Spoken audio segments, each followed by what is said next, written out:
दोस्तों, story with PK YouTube channel में आपका स्वागत है।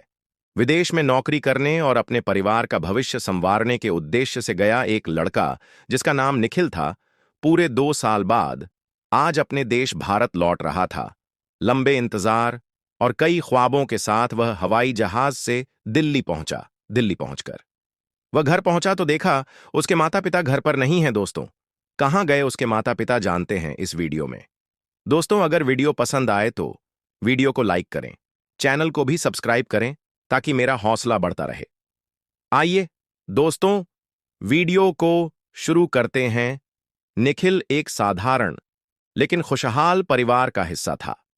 वह अपने माता पिता और पत्नी खुशी के साथ रहता था। शादी के बाद निखिल की भाभी उसे अपने शब्दों और व्यवहार से प्रभावित करने लगी। वह निखिल को समझाने लगी कि विदेश में काम करने से ढेर सारा पैसा कमाया जा सकता है। भाभी की बातों में फंसकर निखिल ने विदेश जाने का मन बना लिया। उसने यह तय किया कि वह विदेश जाकर मेहनत करेगा, ढेर सारा पैसा कमाएगा और अपने परिवार का भविष्य बेहतर बनाएगा। विदेश जाने से पहले निखिल ने अपने बड़े भाई योगेश और भाभी पर भरोसा करते हुए माता-पिता की देखभाल और घर के खर्चे की जिम्मेदारी सौंप दी।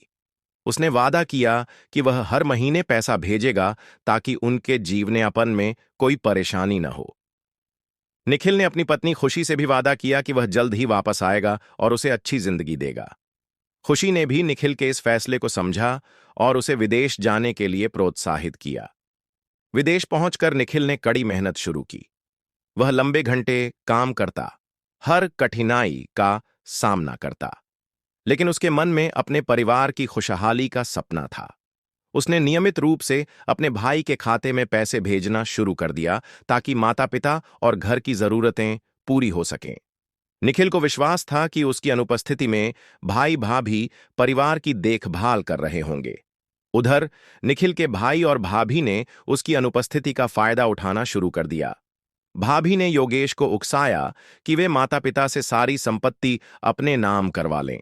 भाभी ने लालच देकर योगेश को समझाया कि संपत्ति उनके नाम हो जाएगी तो भविष्य में कोई समस्या नहीं रहेगी। धीरे धीरे उन्होंने माता पिता को बहला फुसलाकर उनकी सारी चल अचल संपत्ति अपने नाम करवा ली। भाई और भाभी ने माता पिता को तहसील ले जाकर धोखे से उनके अंगूठे लगवाए और सारी संपत्ति अपने नाम कर ली। उन्होंने माता पिता को यह विश्वास दिलाया कि यह कागज सरकारी योजना के तहत पेंशन के लिए हैं।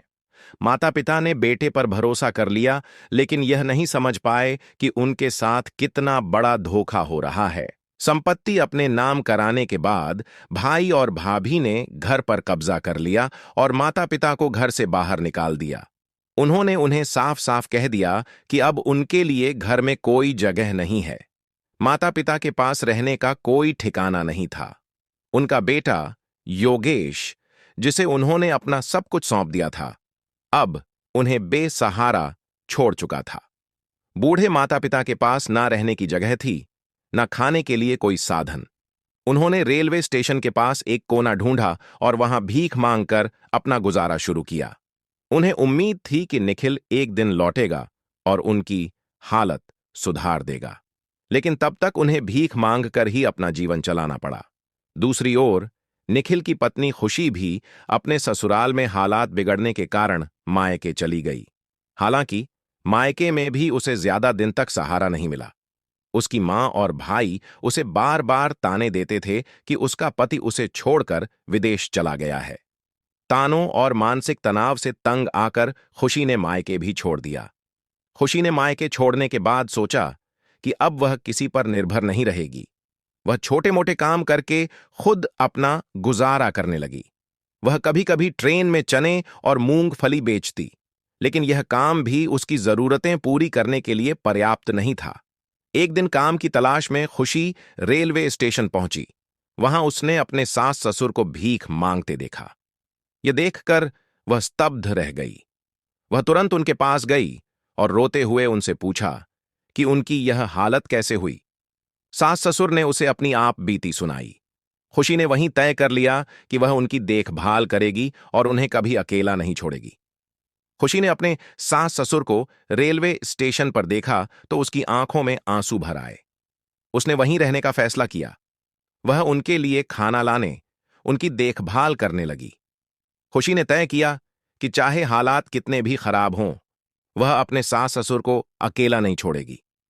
उसने ट्रेन में चने और मूंगफली बेचने का काम जारी रखा ताकि थोड़ी बहुत आमदनी हो सके।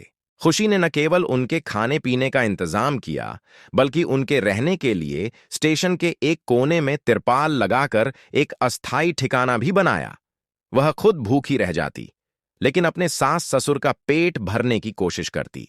धीरे धीरे उनके बीच का रिश्ता और मजबूत होता गया। सास ससुर ने खुशी को बेटी की तरह अपनाना शुरू कर दिया। उधर विदेश में निखिल को अपने परिवार की याद सताने लगी। उसे कई दिनों से अपने भाई और भाभी का कोई फोन नहीं आया था। उसने सोचा कि अब बहुत समय बीत चुका है, उसे अपने परिवार के पास लौट जाना चाहिए। निखिल ने विदेश में अपनी नौकरी से छुट्टी ली और भारत लौटने का फैसला किया। भारत लौटने के बाद निखिल जब अपने घर पहुंचा तो उसने देखा कि घर में ताला लगा हुआ है। पड़ोसियों ने उसे बताया कि उसका भाई और भाभी मकान बेचकर कहीं चले गए हैं। निखिल को यह सुनकर गहरा झटका लगा। उसने पड़ोसियों से अपने माता पिता के बारे में पूछा तो उन्हें बताया गया कि वे रेलवे स्टेशन पर भीख मांगते हैं। निखिल रेलवे स्टेशन पहुंचा और अपने माता पिता को ढूंढने लगा। स्टेशन के एक कोने में उसने अपने माता पिता को फटे हाल अवस्था में भीख मांगते देखा। यह दृश्य देखकर उसका दिल दहल गया। उसने दौड़कर अपने माता पिता को गले लगाया और फूट फूट कर रोने लगा। माता पिता ने निखिल को बताया कि कैसे उसके भाई और भाभी ने धोखे से सारी संपत्ति हड़प ली और उन्हें घर से निकाल दिया। उन्होंने अपनी दुर्दशा की पूरी कहानी सुनाई। यह सुनकर निखिल की आंखों में आंसू आ गए। उसने खुद को दोषी ठहराया कि उसने कभी अपने माता पिता और पत्नी की परवाह नहीं की। इतने में खुशी, जो पानी लाने गई हुई थी, वापस आई। उसने निखिल को देखा तो दौड़कर उसके पैरों से लिपट गई। खुशी ने निखिल का सम्मान वैसे ही किया जैसे वह पहले करती थी। निखिल ने खुशी से माफी मांगी और कहा कि वह अपनी गलतियों पर बहुत पछता रहा है।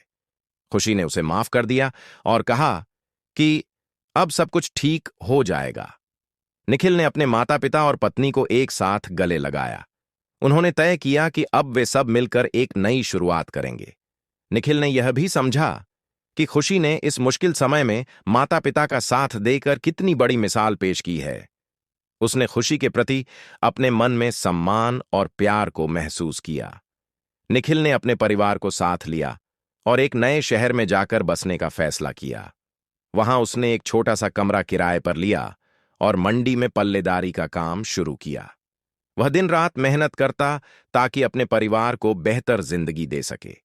खुशी ने निखिल से कहा कि अगर वह सब्जी की दुकान खोल दे तो वह काम में हाथ बंटा सकती है।